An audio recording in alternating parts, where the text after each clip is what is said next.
P T I کے اس worker نے container کے اوپر کھڑے ہو کے ایک نماز پڑھی ہے، اور اس نماز کے بعد سے پچھلے 2 دن سے پی ٹی آئی نے پورا پاکستان سر پہ اٹھایا ہوا۔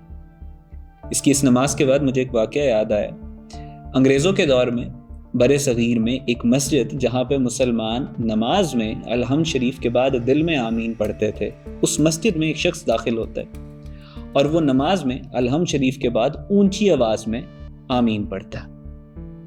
اور پھر اس کے بعد وہاں پہ شر پھیلتا ہے، اس کو لوگ مل کے مارتے ہیں، وہ بھڑک جاتے ہیں، اور یہ جو کیس ہے یہ جج کی عدالت تک پہنچ جاتا ہے۔ جج کے پاس جب یہ کیس پریزنٹ ہوتا ہے تو جج کہتا ہے کہ مجھے ظاہر ہے اس بارے میں علم نہیں ہے، لہٰذا میں پراپر ریسرچ کروں گا۔ ریسرچ کے بعد جب جج فیصلہ دینے کے لیے آتا ہے تو جج کہتا ہے کہ مسلمانوں میں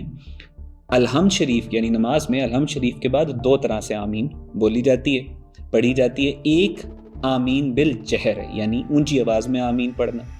اور ایک آمین بالسر ہے، یعنی دل میں آمین پڑھنا۔ اور مسلمانوں میں دونوں طریقے سے آمین پڑھی جاتی ہے، لیکن اس شخص نے جو آمین پڑھی ہے وہ نہ بالجہر ہے نہ بالسر ہے، یہ آمین بالشر، امت میں شر پھیلانے کے لیے اس نے آمین پڑھی۔ تو اسی طرح اس شخص نے جو نماز پڑھی ہے وہ نہ فجر کی ہے، نہ عصر کی ہے، نہ ظہر کی ہے، نہ مغرب کی ہے، وہ شر کی نماز ہے، وہ فساد کی نماز ہے، وہ فتنے کی نماز ہے، وہ امت کو تقسیم کرنے کی نماز ہے۔ اور اللہ کے رسول صلی اللہ علیہ وآلہ وسلم نے تو وہ مسجد گرا دی تھی، مسجد زرار، جہاں سے فتنہ اور شر امت میں پھیلنے کا خطرہ تھا اور پھیل رہا تھا۔ تو یہ تو پھر نماز ہے۔